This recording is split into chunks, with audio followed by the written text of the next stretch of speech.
Tonight, an exclusive Keeping Them Honest investigation that took our team all the way to a Caribbean island in search of the people behind an audacious scam. A con you might have heard of if you got in a phone call saying that you've won a large amount of money and all you have to do is pony up taxes and a small fee in cash right away, and then the money is yours. It's, of course, not true, but U.S. officials say it began 5 or 6 years ago in Jamaica and has grown into a tidal wave of fraud. And it's all centered just outside the gates of the swanky luxury hotels in Montego Bay. How bad is it?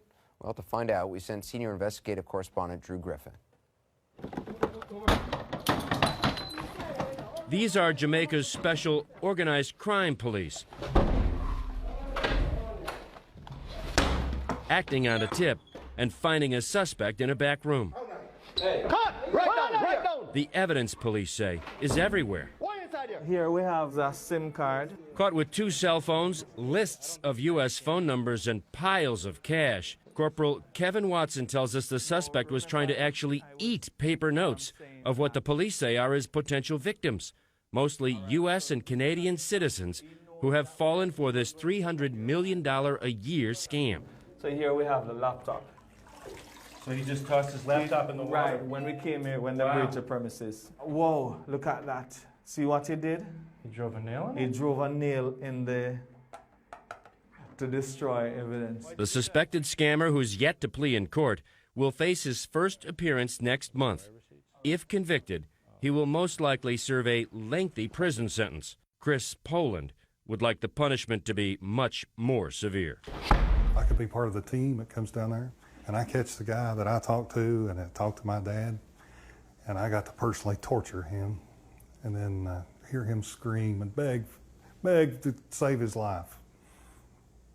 And then I won't say what I would do to him, but it wouldn't be nice. Poland lives in Knoxville, Tennessee. His father fell victim to relentless calls from scammers claiming that he had won the Jamaican lottery. Albert Poland suffered from early stages of dementia and believed it all. People were calling him, telling me he had won a Mercedes full of money.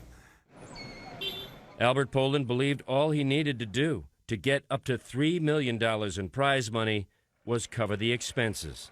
Taxes, he was told, shipping and handling, even travel fees. His wife says he may have sent thousands of dollars and the calls never stopped. Well, the way we've looked back on the checkbook, and he went back, I'd say 3 to 4 years. 3 or 4 years. That he talked to these people. And had he been given money the whole time? Give him some money, yeah. On March 21st, Albert Poland took his last call. After being asked for yet another $1,500 more to claim his prize, Poland put a gun to his head and killed himself. His family is convinced it was the false promises that drove him to suicide. They were really preying on him. Albert Poland is one of thousands of people, mostly elderly, who answer a phone call and find themselves entangled in a complex, skillful scheme to rip them off. The U.S. ambassador says it's hard to keep track of just how much money has been stolen. We have maybe tens of millions of dollars, which we can definitely prove that it's involved, but we really think that actually it's a bit higher in the hundreds of millions of dollars, and some people will even tell you $1 billion. And in Jamaica, the lottery scam has created much bigger problems. It has morphed into an organized crime wave, bigger than drugs. A third of the murders on this island are attributed to the lottery scam. For us, it's a monster that is doing more damage to Jamaica than good. Above hillside slums near Montego Bay, Corporal Watson takes us on a tour of lavish homes that stick out from the others, like this one that he says was built with lottery scam money. People who operate rings of callers like the man under arrest, who spend day after day trying to reach gullible victims. This one was dialed at 1047, 1046, 1045, and each of these numbers are different. 1044, 1042, so it shows a pattern. The victims, are sometimes reminded that you filled out a sweepstake form. We're calling you, you might have won. Right, and we are calling you to tell you that you have won. The Poland family has no idea where the scammers got Albert's phone number. They have a hunch somehow it came from his own medical records, records that showed he was elderly, suffering from dementia, and an easy mark. They took my life. We was married 62 years, and when they took him, they took my life too.